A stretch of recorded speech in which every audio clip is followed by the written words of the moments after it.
Assalamualaikum warahmatullahi wabarakatuh.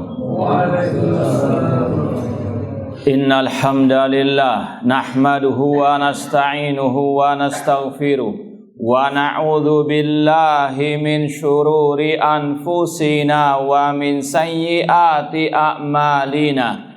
Man yahdihillahu fala mudhillalah wa man yudlil fala hadiyalah. Ashhadu an la ilaha illallah wahdahu la syarikalah wa ashhadu anna Muhammadan abduhu wa rasuluh.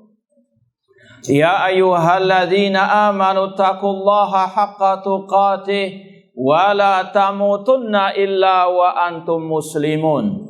Ya ayyuhan nasu taqu rabbakumul ladzi khalaqakum min nafsin wahidah wa khalaqa minha zawjaha wa batha minhuma rijalan katsiran wa nisaa wattaqullaha alladzi tasaaluna bihi wal arham innallaha kana 'alaikum raqiba. Ya ayyuhalladzina amanu taqullaha wa qulu qawlan sadida yuslih lakum a'malakum wa yaghfir lakum dhunubakum wa may yuti'illaha wa rasulahu faqad faza fawzan 'azima. Amma ba'd, fa inna asaqal hadits kitabullah wa khairal hadi hadi Muhammadin sallallahu alaihi wasallam wa syarrul umuri muhdatsatuha wa kullu muhdatsatin bid'ah wa kullu bid'atin dhalalah wa kullu dhalalatin finnar. Ma'asal muslimin, ikhwani fillah wa akhwati, bapak-bapak, ibu-ibu, saudara-saudariku rahimani wa rahimakumullah. Alhamdulillah, segala puji bagi Allah Subhanahu wa taala yang mempertemukan kita kembali dalam kajian kitab Al-Aqidah Al-Wasithiyah oleh Syekhul Islam Ibnu Taimiyah rahimahullah dengan syarah atau penjelasan dari Asy-Syaikh Shalih bin Fauzan Al-Fauzan hafizallahu taala. Semoga Allah Subhanahu wa taala menjadikan kita termasuk ke dalam firman-Nya, wa kadzalika ja'alnakum ummatan wasatah. Demikianlah kami jadikan kalian umat yang pertengahan.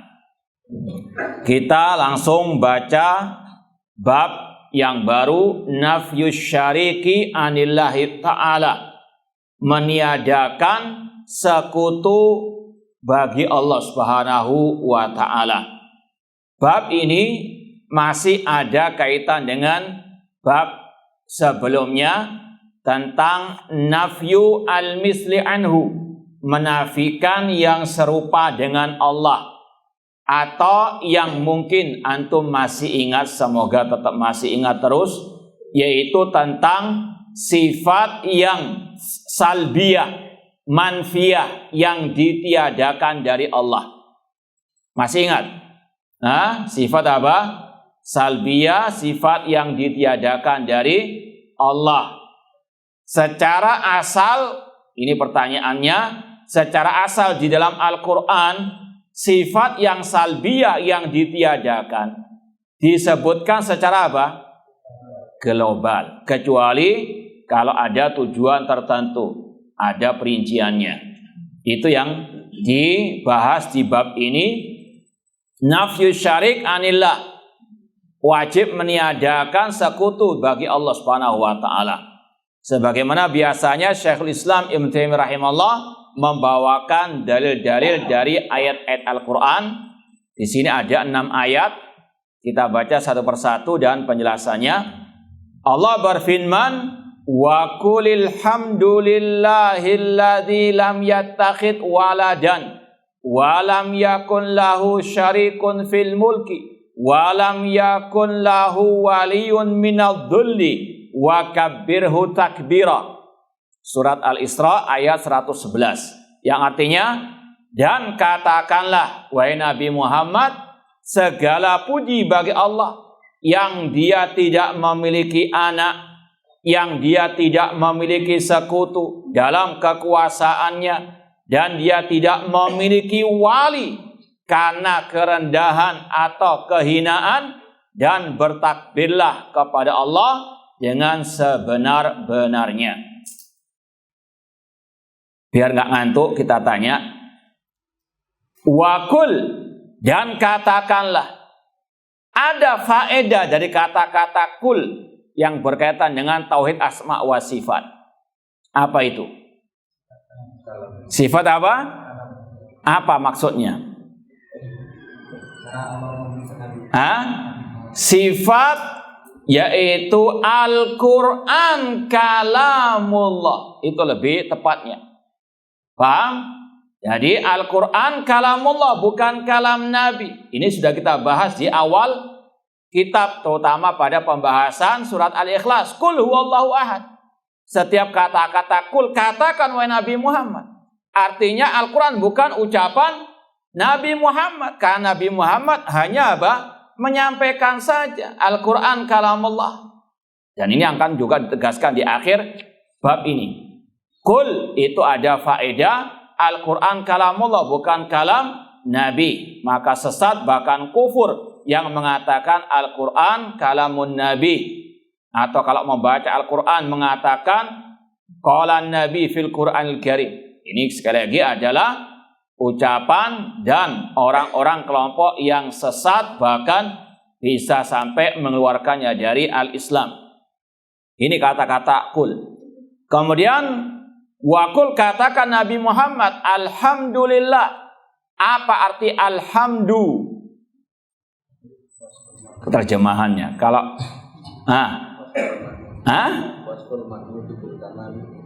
ma'al taib ahsanta. Catat itu. Meskipun bahasa Indonesianya mensifati yang dipuji dengan sifat-sifat yang sempurna. Mensifati yang dipuji yaitu sifati Allah dengan sifat-sifat yang sempurna. Wasful mahmud bil kamali, mensifati yang dipuji dengan sifat-sifat kesempurnaan. Ma'al mahabbati wa ta'zim, diiringi dengan rasa cinta dan pengagungan. Karena terkadang orang itu mensifati yang lain dengan segala puja-pujian, namun hatinya nggak cinta, cuma apa? Abang-abang lambe aja, hanya basa-basi saja, hanya taqiyah, hanya bunglon saja. Dul wajahain, punya dua wajah. Di depan katanya memuji, di belakang apa? Nifaq, na'udzubillahi min dzalik. Maka alhamdu ini maknanya mensifati yang dipuji, mensifati Allah dengan segala sifat-sifat kesempurnaannya, dengan didasari oleh apa? Al-mahabbah, rasa cinta dan pengagungan. Itu makna alhamdu. Jadi antum setiap kali membaca alhamdulillahirabbil alamin, pahami alhamdu itu mensifati Allah dengan sifat-sifat sempurna, semua sifatnya sempurna, dan harus ada rasa cinta dan pengagungan kepada Allah. Wa qulil hamdulillah, alhamdulillah. Tambah lagi pertanyaannya, apa makna Allah? Siapa yang mengucapkan itu? Abdullah bin Abbas radhiyallahu ta'ala anhuma. Ini sekedar murajaah. Kata Abdullah bin Abbas, arti Allah dzul uluhiyati wal ubudiyati ala khalqihi jami'an. Zat yang berhak diibadahi dan disembah oleh seluruh makhluknya. Itu arti Allah. Ketika seorang mengatakan Allahu Akbar misalnya, Subhanallah, Alhamdulillah, La ilaha illallah, harus ada keyakinan dalam hati yang berhak disembah hanyalah Allah, tidak yang lain. Itu makna Allah. Baik, sekarang kita baca syarah dari Syekh Shalih bin Fauzan. Wa qulil hamdulillah, makna alhamdu huwa tsana. Ini secara ringkasnya, cuma kalau mau lebih tepatnya tadi, wasmul mahmud bil kamal ma'al mahabbati wa ta'zim. Alhamdu artinya mensifati yang dipuji dengan sifat-sifat kesempurnaan, diiringi dengan rasa cinta dan pengagungan. Wa alfi lil istighraq. Secara bahasa alhamdu, dalam kalimat alhamdu ada alif lam. Itu maknanya lil istighraq. Tadi segala pujian. Ai alhamdu kullu lillah. Segala pujian bagi Allah. Dan kata para ulama, Allah dipuji dari sisi sifat-sifatnya yang sempurna, dari nama-namanya yang al-husna, dan dari sisi dialah yang memberikan nikmat kepada hambanya. Makanya ketika kita mendapatkan kenikmatan dari Allah, kita mengucapkan apa? Alhamdulillah. Apakah kalau kita nggak dapat nikmat, kita nggak mengucapkan alhamdulillah? Tidak. Karena apa? Allah itu dipuji bukan hanya dari sisi dia yang memberikan nikmat, namun dari sisi dia memiliki al-asma'ul husna. Dia yang memiliki sifat-sifat apa? Yang mulia. Makanya Rasul meskipun mendapatkan hal yang tidak menyenangkan, tetap mengatakan apa? Alhamdulillah. Karena di antara al-asma'ul husna, al-hakim. Allah punya nama al-hakim. Yaitu di antara man al-hakim, tidak menimpakan musibah kecuali ada apa? Hikmahnya. Dan itu juga lagi kembali kepada tadi, ada nikmat dari musibah tersebut.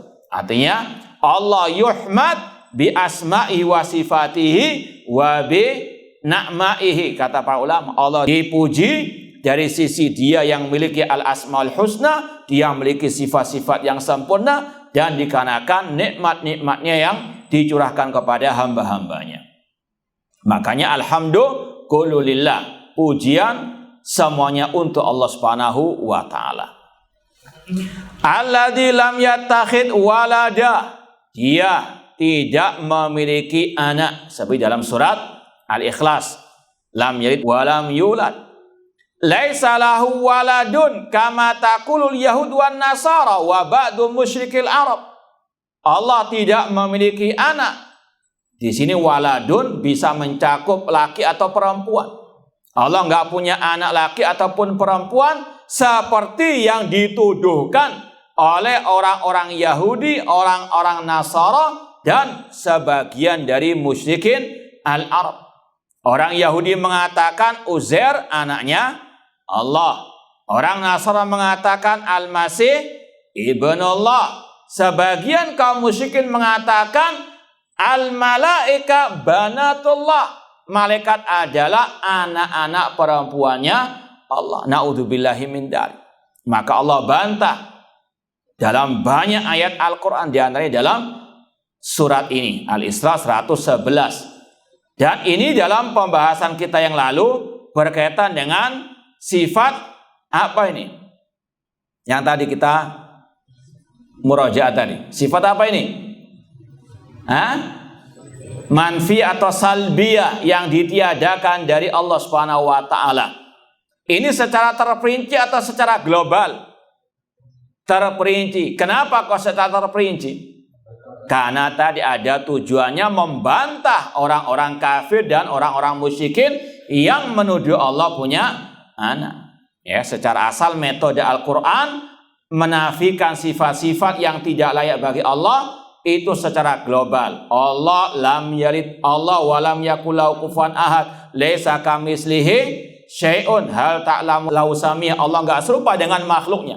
Itu secara asal metode Al-Quran dalam menjelaskan sifat-sifat yang ditiadakan dari Allah. Dan langkah kita dalam menyikapi sifat yang salbiyah manfiyah ada berapa? Ada apa? Ada dua. Yang pertama, menafikan yang dinafikan oleh Allah. Allah menafikan dari dirinya sifat apa? Di sini ayat ini. Sifat apa? Anak, tidak punya anak. Ini sifat yang dinafikan oleh Allah, kita nafikan, kita tiadakan. Apa cukup sampai di sini? Yang kedua apa? Menetapkan kesempurnaan lawan dari sifat ini. Artinya Allah sempurna dengan sifat-sifatnya, gak butuh apapun, sesuatu apapun, gak butuh anak, gak butuh makhluk. Kata ulama, likamali somadiyatihi, Karena kesempurnaan kemandirian Allah. Allah Al-Hayyu Al-Qayyum. Allahu Ahad, Allahu Samad, lam yalid walam yulad. Disebutkan lam yalid walam yulad karena apa? Kesempurnaan sifat yang terkandung dalam Allahus As-Samad. Allahus Samad, Allah enggak butuh kepada apapun dan siapapun. Paham? Jadi langkah pertama, tiadakan sifat anak bagi Allah. Lam yalid walam yulad. Yang kedua, kewajiban kita menetapkan kesempurnaan lawan dari yang dinafikan tersebut. Yaitu tadi, kesempurnaan sifat-sifat Allah. Allah enggak butuh dengan apa? Apapun dan sesuatu apapun dari makhluknya. Paham? Nah, kalau nggak paham sekarang, insya Allah diulang lagi. Tapi kok terus nggak paham, hadakumullah. Nah, taib. Walam yakun syarikun fil mulki. Dan ini inti ayat ini yang berkaitan dengan bab. Allah tidak memiliki sekutu dalam kekuasaannya. Walam yakun lahu syarikun fil mulki. Kata Syekh, laisa lahu musyarikun fi mulkihi wa rububiyatihi. Allah tidak memiliki sekutu dalam kekuasaannya, dalam rububiyahnya, kama taqulu as-sanawiyatu wa nahwuhum mimman yaqulu bi ta'addudil aliha. Sebagaimana yang dikatakan oleh kelompok Majusi, penyembah apa?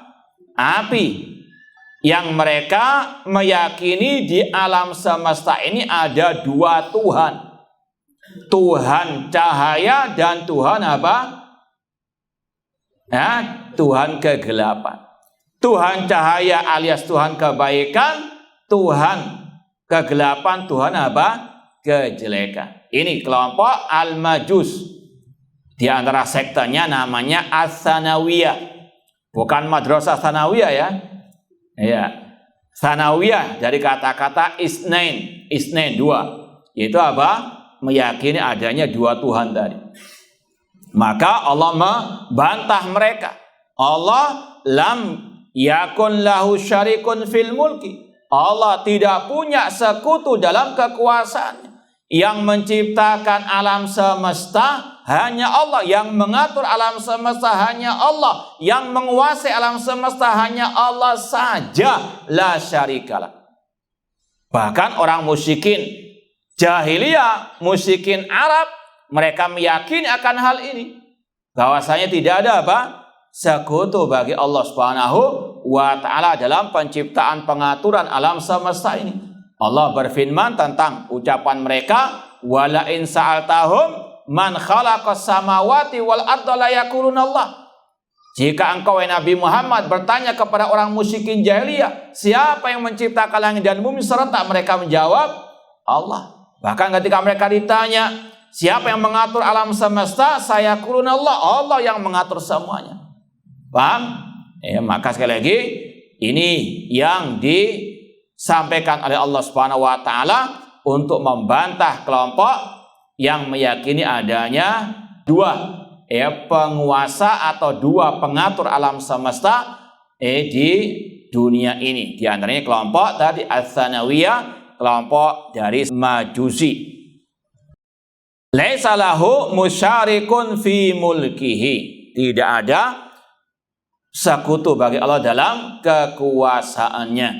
Dan ini yang sebetulnya ditanamkan oleh Rasul SAW ketika ibadah haji ataupun pada waktu umrah. Labbaik Allahumma labbaik, labbaik la syarika laka labbaik, innal hamda wan ni'mata laka wal mulka la syarika lak. Labbaik Allahumma labbaik, ya Allah aku penuhi panggilan. Ini kalimat talbiyah yang kata Jabir bin Abdullah radhiyallahu anhu, sahabat Rasul, yang mengkisahkan tentang ibadahnya Rasul secara detail. Kata Jabir bin Abdullah, ahalla Rasul SAW bitauhid.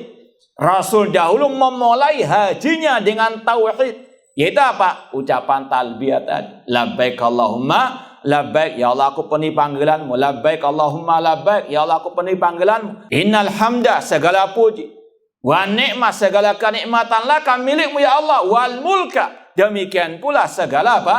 Kekuasaan ini milikmu, la syarikalah tidak ada sekutu bagimu. Oleh karena itulah kata para ulama di antara Syekh Dr. Abdul Razak bin Abdul Muhsin Al-Abbad dalam bukunya yang sangat berharga masalah faedah dari ibadah haji, yaitu masalah apa? Penggemblengan at-tauhid. Kalau orang yang haji atau jemaah haji kita, orang yang umrah betul-betul paham kalimat talbiyah ini, luar biasa faedahnya untuk negeri kita. Negeri yang akan menjadi negeri tauhid, negeri yang dibarakahi oleh Allah Subhanahu wa taala. Walau an ahlal qura aman wa taqau, seandainya penduduk negeri itu beriman bertakwa kepada Allah, la fatahna alaihim barakatim minas samai wal ard, kami akan bukakan barakah dari langit dan bumi. Ini kalau mereka apa? Ketika pulang haji membawa oleh-oleh yang paling berharga ini, bukan oleh sajadah, kurma, bukan itu, namun yang paling manfaat tauhid yang apa? Ditekankan dalam al-hajj, labbaik Allahumma labbaik. Ketika mereka paham kalimat talbiyah ini dan mereka tanamkan dalam hati, pulang membawa tauhid luar biasa. Tiap tahun ya ratusan ribu yang berangkat haji. Kalau tiap tahun mereka paham ini semuanya, mereka praktekkan, mereka pegang erat, luar biasa menjadi negeri apa? At-tauhid barokah negeri kita ini. Namun sangat disayangkan banyak yang tidak paham apa kalimat talbiyah itu maknanya. Makanya ketika mereka haji pun di tengah ritual haji mereka masih juga berbuat apa? Syirik kepada Allah, minta kepada Rasul SAW ngalah berkah di kuburan Rasul, ngalah berkah di kuburannya, ya para sahabat ataupun yang mereka sebut sebagai wali-wali di sana, ya bahkan apa dinding-dinding mereka apa lap-lap, naudzubillah min dzalik. Ya sering kita negur jemaah haji kita, keluar dari masjid, ya kayu, ya pintunya masjid dilap-lap pakai apa, sabut tangan apa gitu. Itu tujuan apa? Ngalah berkah. Padahal apa? Mungkin itu semua dari Eropa itu. Ya, namun itulah ya al-jahal. Maka butuh terus disampaikan kepada umat dakwah at-tauhid dan larangan dari berbuat kesyirikan kepada Allah atau hal-hal yang bisa menyeru kepada mengantarkan kepada kesyirikan kepada Allah Subhanahu wa taala. Ya, bukan hanya talbiyah saja yang ditekankan, di situ ada pelajaran tauhid.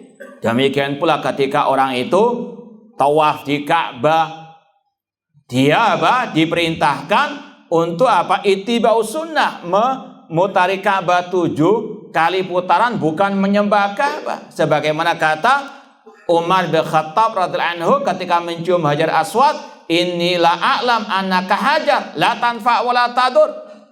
Sesungguhnya aku tahu engkau adalah batu biasa, tidak bisa mendatangkan manfaat dan madarat. Laulah anni ra'aitu Rasulullah yuqabbiluka ma qabaltuka. Seandainya aku tidak melihat Rasul menciummu, aku tidak akan apa?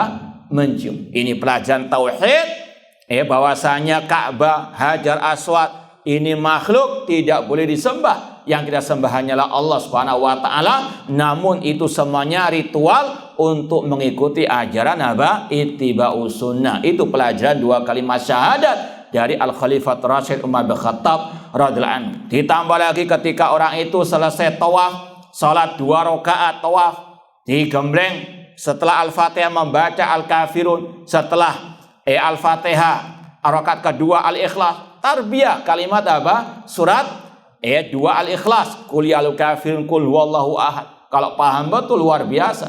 Demikian pula ketika orang itu sa'i, diajarkan mengucapkan apa? La ilaha illallah wahdahu la syarika. Kalimat tauhid. Setiap kali putar, luar biasa. Kalimat at-tauhid terus kan. Demikian pula di Arafah, kata Rasul, khairu ma qultu ana wan nabiyyu min qabli la ilaha illallah. Sebaik-baik yang aku ucapkan dan yang diucapkan oleh para nabi sebelumku adalah kalimat la ilaha illallah. Luar biasa. Maka sekali lagi perlu dipahamkan kepada terutama tadi jemaah haji, oleh-oleh yang paling berharga setelah ibadah haji at-tauhid, penggemblengan apa? at-tauhid. Dan ini sekali lagi berkaitan dengan la syarikalah, tidak ada sekutu bagimu ya Allah, terutama dalam masalah rububiyah Allah Subhanahu wa taala.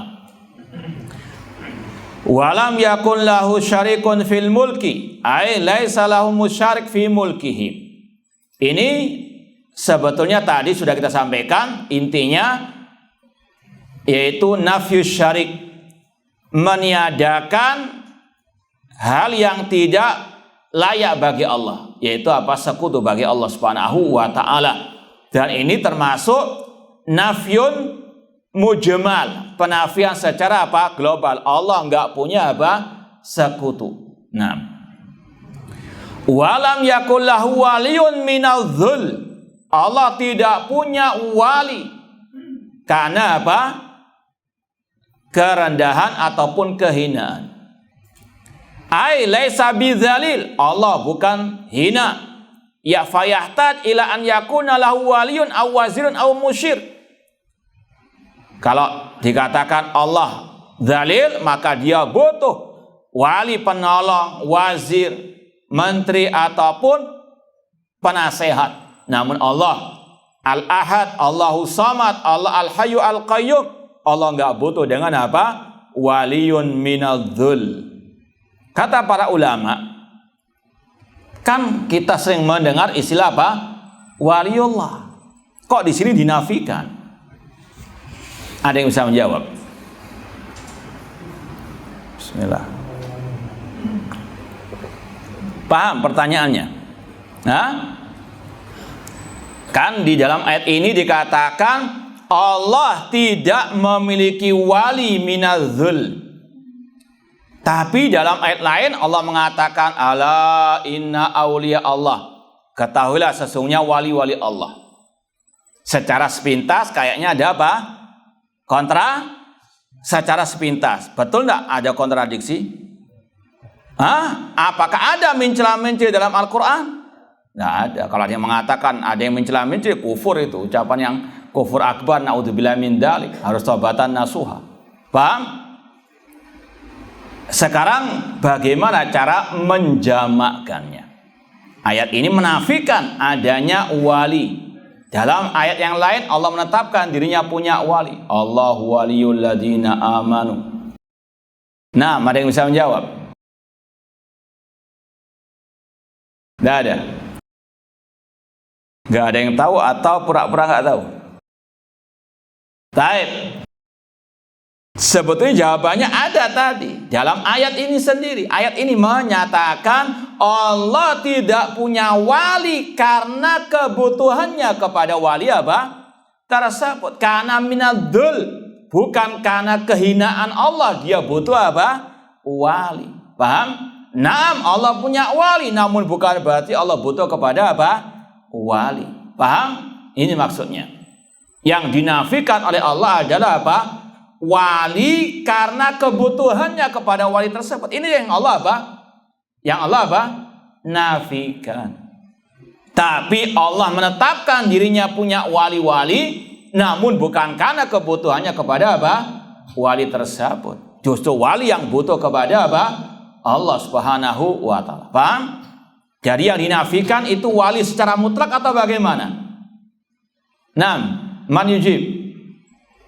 Pertanyaannya, apakah Allah menafikan ya wali secara mutlak? Nah, yang kencang jawabnya. Tidak secara mutlak, namun yang dinafikan hanyalah apa? Wali yang karena apa? Kebutuhannya kepada wali tersebut, itu yang dinafikan. Paham? Allah bahkan yang dibutuhkan oleh apa? Wali. Ya, secara mutlak tidak dinafikan adanya wali Allah, bahkan Allah menetapkan dirinya punya wali, namun yang dinafikan hanyalah wali yang karena kebutuhannya kepada wali tersebut. Allah nggak butuh apa? Wali. Nah, fala yuhalif ahadan wala yastansiru bi ahad. Allah tidak butuh pertolongan dari siapapun. Ini makna daripada walam yakun lahu waliyun minadz-dzul. Kemudian kata Allah, wa kabirhu takbira, ay azimhu wa ajillahu amma yakuluhu dzalimun. agungkanlah Allah, muliakanlah Allah, sucikanlah Allah dari yang diucapkan oleh orang-orang yang zalim alias orang-orang al-musyrikun. Nah, ini ayat pertama yang dibawakan dalam bab ini, yang intinya tadi ada kata-kata walam yakun lahu syarikun fil mulki. Allah tidak memiliki sekutu dalam kekuasaannya. Dan ini juga membantah kelompok sufi yang ekstrim yang mengatakan bahwasanya sebagian wali-wali mereka yang mereka namakan wali kutub, wali ghaus dan sebagainya memiliki andil dalam apa? Mengatur alam semesta. Maka mereka punya keyakinan, hati-hati kualat dengan apa? Wali si fulan. Kalau inti nggak sujud di kuburannya, nggak mengkeramatkan kuburnya, kualat. Kenapa? Karena ada keyakinan mereka sebelumnya bahwasanya wali-wali tersebut memiliki apa? Andil dalam mengatur alam semesta. Mereka bisa mendatangkan manfaat dan madarat. Maka seorang muslim harus punya keyakinan bahwasanya Allah tidak ada sekutu dalam mengatur alam semesta ini. Sama juga membantah kelompok-kelompok yang meyakini atau sebagian orang yang meyakini Nyi Roro Kidul mengatur apa? Pantai selatan dan sebagainya. Ini sekali lagi syirik dalam apa? Ar-rububiyah, yang orang musyrikin jahiliyah lebih baik daripada mereka. Naudzubillahi min dzalik. Ayat yang kedua dalam surat At-Taghabun ayat yang pertama, yusabbihu lillahi ma fis samawati wa ma fil ardi. Bertasbih kepada Allah apa yang di langit dan apa yang di bumi. Lahul mulku wa lahul hamdu. Dialah yang memiliki kekuasaan dan segala pujian. Wa huwa ala kulli syai'in qadir, dan dia maha kuasa atas segala sesuatu. Dikatakan di sini yusabbihu lillahi ma fis samawati wa ma fil ard. Allah bertasbih kepadanya apa yang di langit yang di bumi. Ada yang tahu enggak apa inti pembahasan ayat ini yang berkaitan dengan bab? Dari kata-kata mana? Kalau ayat pertama tadi jelas ada kata-kata lam yakun lahu syarik. Allah enggak punya sekutu. Di sini mana kata-kata Allah enggak punya sekutu itu? Hah? Nah, ahsanta. Yusabbihu lillah. Kata-kata mensucikan Allah. Ini sudah sering kita sampaikan. At-tasbih itu mensucikan Allah dari segala yang tidak layak bagi Allah. Di antaranya menafikan apa? Sekutu bagi Allah. Makanya sudah sering kita sampaikan, ketika antum misalnya bertasbih ketika mungkin selesai sholat, subhanallah, subhanallah, jiwai bahwasanya kita ini mensucikan Allah dari segala yang tidak layak baginya. Di antaranya mensucikan Allah dari segala sekutu, tandingan atau yang serupa dengannya. Itu makna apa? At-tasbih. Ini kita baca ucapan Syekh Shalih bin Fauzan. Aitu nazihuhu jami'u makhlukatihi allati fi samawati wa ardihi an kulli naqsin wa aibin. Semua makhluknya yang ada di langit dan di bumi itu mensucikan Allah dari segala kekurangan dan dari segala aib. Ya, di antaranya tadi dari segala sekutu bagi Allah Subhanahu wa taala. Lahul mulku walal hamdu. Miliknya segala kekuasaan dan segala pujian. Yaktasani bihi laisa li ghairi minhuma syai'un. Kekuasaan, pujian itu semuanya milik Allah Subhanahu wa taala.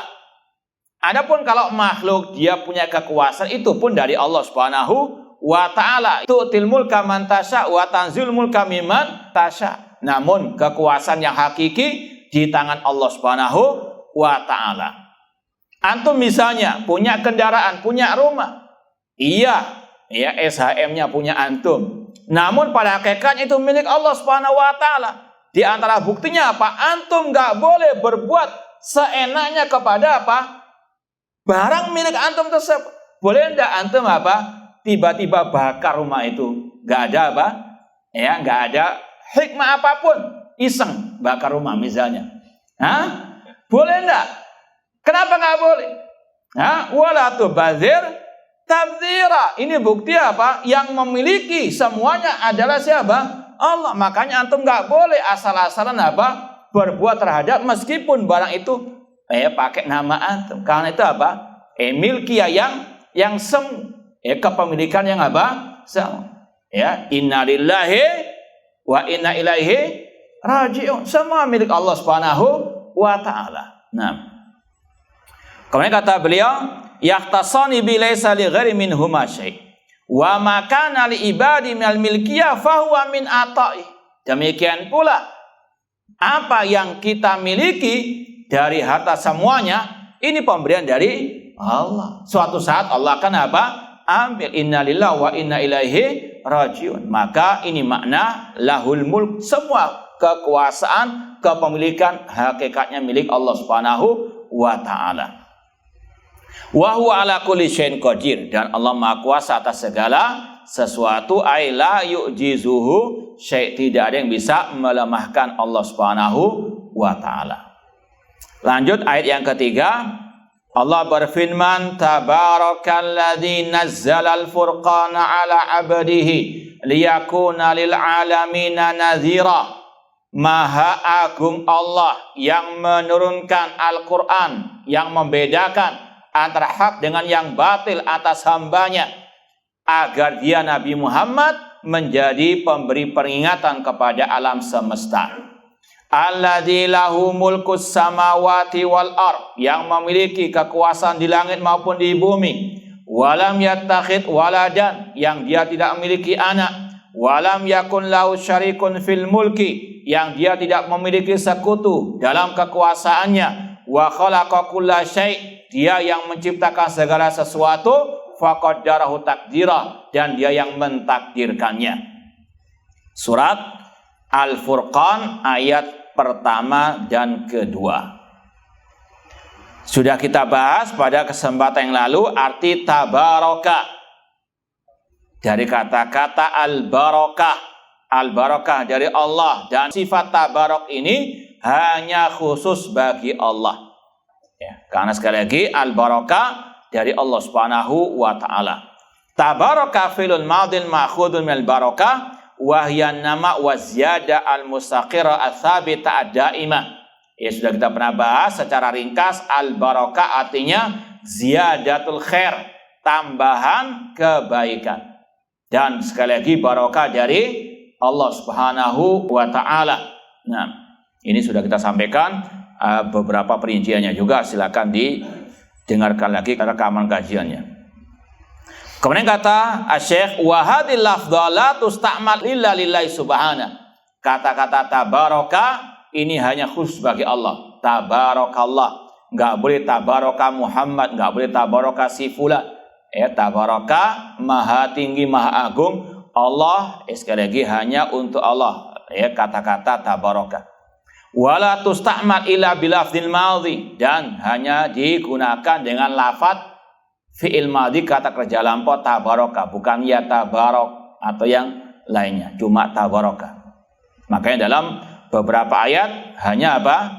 Tabarakalladzi biyadihi al-mulk, juga dalam ayat ini.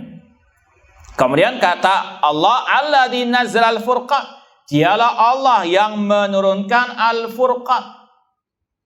Apa al-furqan? Yaitu Al-Quran. Al-Quran sumya furqanan li'annahu yufarriq bainal haqqi wal batil. Dinamakan Al-Quran Al-Furqan karena Al-Quran membedakan mana yang hak, mana yang batil, mana tauhid, mana syirik, mana at-ta'ah, mana al-maksiyah, mana ahlul iman wa ahlul kufri, mana ahlul tauhid dan ahlul syirki, mana ahlul sunnah dan ahlul bidah. Itu semuanya ada di dalam apa? Al-Quran. Entah secara sharih, terang-terangan, atau secara isyarat. Itu Al-Furqan, pembeda antara hak dengan yang batil. Maka seorang muslim muslimah kalau mau tahu mana hak mana batil, lihat kepada apa? Al-Quranul Karim. Demikian pula kepada sunnah Rasulullah SAW dengan pemahaman para as-salafu as-saleh. Dan insya Allah sudah masyhur kalau kita membaca ayat seperti ini, ada dua faedah masalah akidah. Yang pertama apa? Alladzi nazzalal furqan. Tentang apa? Allah fis sama, Allah di atas langit. Karena namanya menurunkan dari mana ke mana? Dari atas ke bawah. Allah fis sama. Yang kedua, tentang apa? Dah. Hah? Al-Quran kalamullah. Bahwasanya Al-Quran kalamullah karena Allah yang menurunkan, minhu bada, darinya lah berasal. Al-Quran kalamullah, bukan kalamu an-nabi, bukan kalam Jibril. Ya, sebagaimana Allah mengatakan juga, innahu latanzilu rabbil alamin nazala bihi ruhul amin ala qalbika litakuna minal mundirin. Kalau nggak salah dalam surat Asy-Syu'ara Allah mengatakan sesungguhnya Al-Quran diturunkan dari Rabbil Alamin. Makanya ulama sepakat mengatakan Al-Quran kalamullah karena Allah yang menurunkan, darinya berasal. Sebagaimana kata Imam At-Tahawi rahimahullah, wa innal Quran kalamullah minhu bada. Sesungguhnya Al-Quran kalamullah, darinya lah berasal. Allah yang menurunkan, itu firman Allah yang diturunkan kepada malaikat Jibril. Wa innahu latanzilu rabbil alamin nazala bihi ar-ruhul amin, yang dibawa oleh ar-ruhul amin, yaitu malaikat Jibril, ala qalbika, kepada engkau Nabi Muhammad. Itu sanadnya Al-Quran dari Nabi Muhammad, dari Jibril, dari siapa? Allah Subhanahu wa ta'ala. Ini akidah Ahlussunnah wal Jamaah. Di antaranya dalam ayat ini Nazzalal al-Furqan. Insyaallah kita lanjutkan ba'dal adzan. Wallahu taala alam. Baik, kita lanjutkan lagi surat Al-Furqan ayat pertama sampai kedua. Allah mengatakan alladzi nazzalal furqan, dialah Allah yang menurunkan Al-Furqan, yaitu Al-Qur'an, dinamakan Al-Qur'an Al-Furqan untuk membedakan mana hak dan mana yang batil. Ala abdihi, Allah menurunkan Al-Quran kepada hambanya, yaitu Muhammadan sallallahu alaihi wasallam. Wa hadhi sifatu madhin wa thana. Kata-kata ala abdihi, hambanya, ini bentuk pujian Allah kepada nabinya sallallahu alaihi wasallam, li'annahu adhafahu ilai idafata tashrifin wa takrimin fi maqami inzalil Qur'ani alaih. Kata-kata abdihi kalau dalam bahasa Arab namanya mudhaf mudhaf ilaih, hambanya, ya, sebagaimana masjid, rumah Allah, rumahnya itu sebagai bentuk pemuliaan, ya, rumah Allah. Kemudian juga apa? Ya, hamba Allah. Ini namanya apa? Mudhaf ilaih, namanya litashrif, untuk memuliakan. Namun ini beda dengan kitabnya. Paham ya? Kalau hambanya, rumahnya, nyanya kembali kepada siapa sini semuanya? Allah. Ini ya penyandaran makhluk kepada Khaliqnya. Paham ya? Rumah Allah, hamba Allah, Abdullah. Ini semuanya apa? Penyandaran makhluk kepada yang menciptakan. Ini tujuannya litashrif, memuliakan makhluknya, hambanya tersebut. Paham ya? Namun kalau dikatakan kitabnya, yaitu maksudnya Al-Quran, itu penyandaran sifat kepada yang disifati, bukan Al-Quran makhluk. Paham? Jadi kata-kata yang memang mirip, ya, kitabnya, malaikatnya, rasulnya, namun beda bentuk penyandarannya ini. Paham? Kalau malaikatnya, rasulnya, rumahnya, hambanya, ini kata ulama penyandaran makhluk kepada apa? Yang menciptakannya, Al-Khaliq. Namun beda dengan kitabnya. Ini penyandaran sifat kepada yang disifati, yaitu Allah Subhanahu wa ta'ala, dan itu bukan makhluk. Sifat Allah bukan makhluk. Nah, kemudian kata Syekh Shalih bin Fauzan, Allah berfirman, liyakuna lil alamin, agar Nabi Muhammad menjadi nazira, pemberi peringatan. Al-alamin di sini mencakup al-insi wal jin, manusia dan jin. Allah mengutus rasulnya Nabi Muhammad SAW kepada semua jin dan manusia. Wa hada min khususiyatihi sallallahu alaihi wasallam. Ini kekhususan Nabi Muhammad SAW dibandingkan semua para nabi yang lain. Sebagaimana dalam hadis riwayat Bukhari, utitu khamsan lam yu'tahunna nabiyan qabli. Aku diberi 5 keistimewaan yang tidak diberikan kepada nabi-nabi sebelumku. Di antaranya, kana nabiyyu bu'itsa ila qaumi khassatan wa bu'istu ila nasi jami'an. Dahulu para nabi diutus kepada kaumnya masing-masing. Namun aku, kata Rasul, diutus kepada semua manusia. Maka tidak boleh ada satupun manusia yang boleh keluar dari syariat Nabi Muhammad SAW. Entah yang sudah sabuk biru, sabuk hitam, ya, tingkat hakikat, makrifat apapun, tidak ada yang boleh keluar dari syariat Nabi Muhammad SAW. Harus semuanya ikut syariat Nabi Muhammad. Makanya salah satu pembatal keislaman, kata para ulama, man za'ama anna ahadan yajuzul khurud ala syariati Muhammad SAW kama yajuz khurud li Khidir ala syariati Musa, faqad kafara. Barang siapa yang mengklaim membolehkan seorang boleh keluar dari syariat Nabi Muhammad SAW sebagaimana keluarnya Khidir dari syariat Nabi Musa, maka orang itu kafir. Kenapa? Karena Rasul bersabda, waladi nafsi biyadi la yasma'u bi ahadun min hadil ummah yahudiyan aw nasraniyan thumma yamutu wa lam yu'min billadzi ursiltu bi illa kana min ashabin nar. Demi Allah yang jiwaku ada di tangannya, tidak ada satupun umat ini, umat ad-dakwah, baik Yahudi ataupun Nasrani, kemudian mendengar tentang diriku dan dia mati tidak beriman kepada apa yang aku bawa, kecuali dia termasuk penghuni api neraka. Semua wajib ikut syariat Nabi Muhammad SAW. Semua syariat nabi-nabi telah dihapus.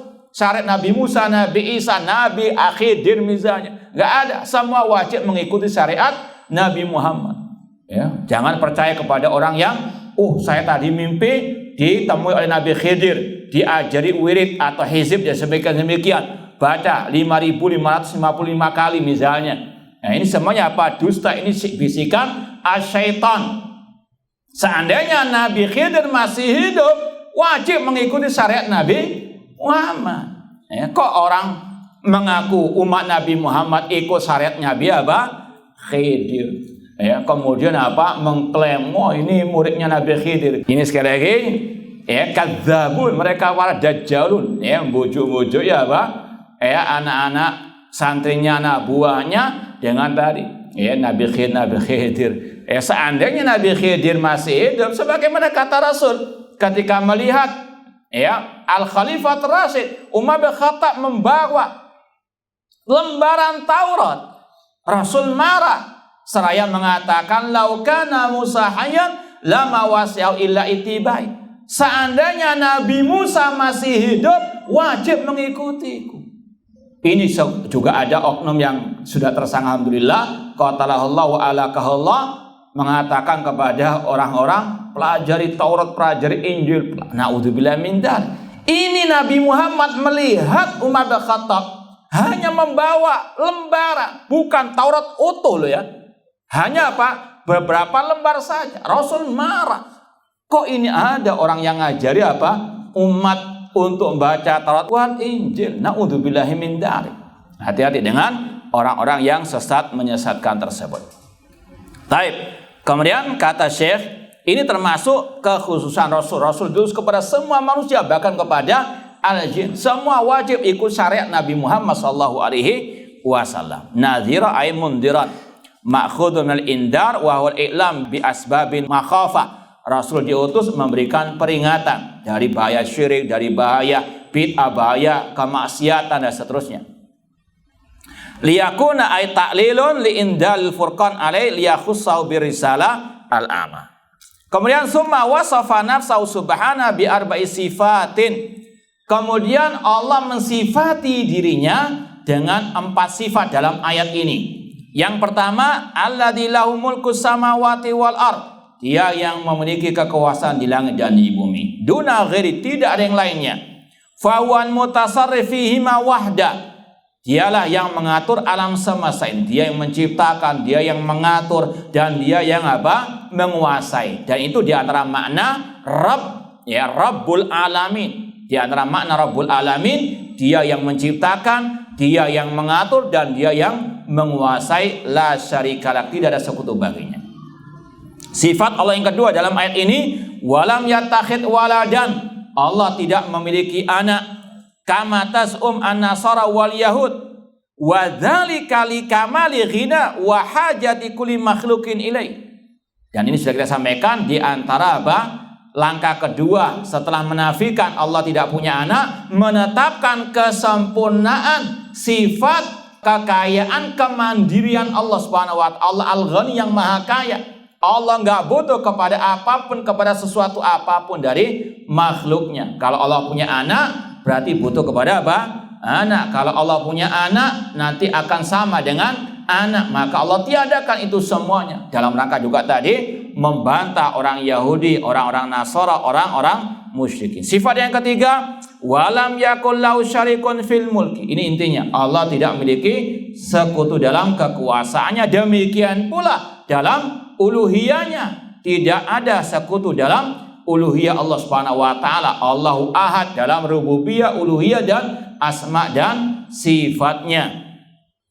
Wa fi raddun ala tawaifil musyrikin minal wasaniyah wasanawiyah wa ghairihim. Dan dalam ayat ini terdapat bantahan kepada kelompok-kelompok kaum musyrikin yang menyembah berhala al-wasaniyah atau as-sanawiyah dari orang-orang Majusi tadi dan selain mereka. Sifat yang keempat, wa khalaqa kulla syai' minal makhluqat. Allah yang menciptakan segala sesuatu dari makhluk-makhluknya. Wa yadkhul fi dzalik af'alul ibad fa ya khalqullah wa fi'lul abdi. Dan di antara makhluk adalah perbuatan hamba.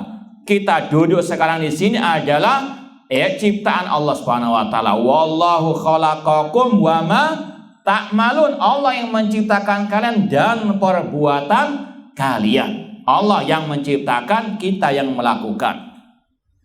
Fahiya khalqullah, itu adalah ciptaan Allah, namun itu perbuatan hamba. Faqaddarahu taqdira. Ya, kita baca sedikit lagi.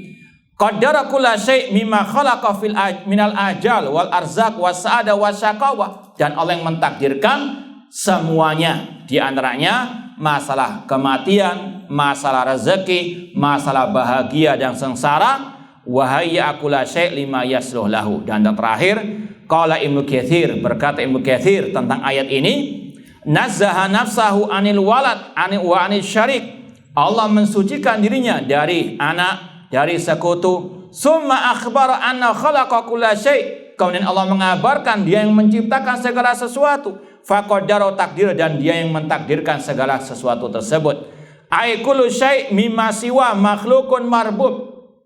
Artinya semua yang selain Allah adalah makhluk. Sebagaimana kata Syekhul Islam Muhammad bin Abdul Wahab rahimahullah, kullu ma siwallahi alam. Setiap yang selain Allah adalah makhluk.